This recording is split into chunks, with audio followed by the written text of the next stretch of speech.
Salut à tous, bienvenue dans l'Esprit Cryptique. Aujourd'hui, on va supposer que vous avez vu ma première vidéo et que vous avez décidé d'investir.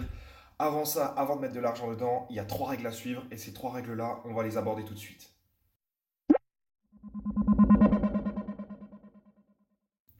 Règle numéro un, ne misez jamais plus que ce que vous pouvez vous permettre de perdre. Pourquoi? Parce que cet argent, premièrement, vous risquez de le perdre, d'accord? Si je vous rappelle que le Bitcoin, il y a 3 jours, il était presque à 18 000, et hier, il était à 12 000.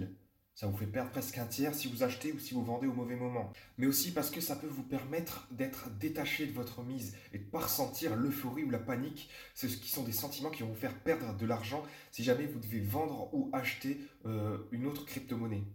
De plus, c'est pas vraiment un argument, mais ça arrive souvent que quand on oublie un petit peu d'argent qu'on a misé sur une monnaie à laquelle on croyait, qu'on se retrouve, quand on check notre portefeuille, avoir un petit x2 ou un petit x3. Et ça fait plaisir. Sauf que quelque chose comme ça, la patience d'attendre ou l'oubli, si c'est pas volontaire, ça n'arrive pas avec une mise qui est trop grande, hein, parce qu'on y attache trop d'importance et forcément on l'oublie pas. Règle numéro 2.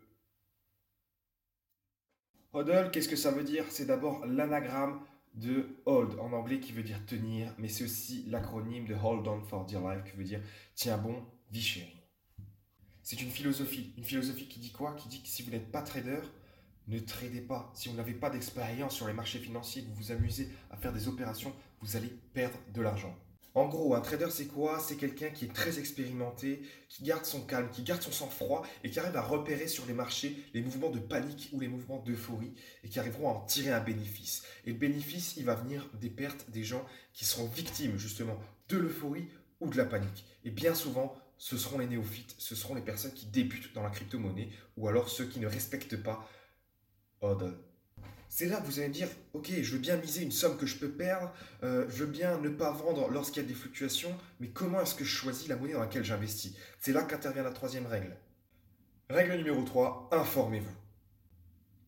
Pour investir dans une crypto-monnaie, il faut d'abord la connaître et y croire. Il faut connaître ses avantages. Et pour savoir tout ça, il faut se renseigner. Il faut que vous meniez votre enquête. Il faut que vous alliez sur des forums ou voir des vidéos. Et c'est pour ça que j'ai créé cette chaîne, c'est pour vous informer. Je vais essayer de faire des vidéos dans lesquelles je vais expliquer qu'est-ce que c'est que cette monnaie, qu'est-ce qui s'est passé, qu'est-ce qui va se passer. Donc voilà les trois règles. Ne misez pas trop, tenez bon, ne rentrez pas dans le jeu des traders et restez informés. Donc voilà, c'est terminé. Si vous aimez ce que je fais, si vous en voulez encore, n'hésitez pas à mettre j'aime, à partager, à activer les notifications. En gros, n'hésitez pas à me prouver que je ne fais pas ça pour rien.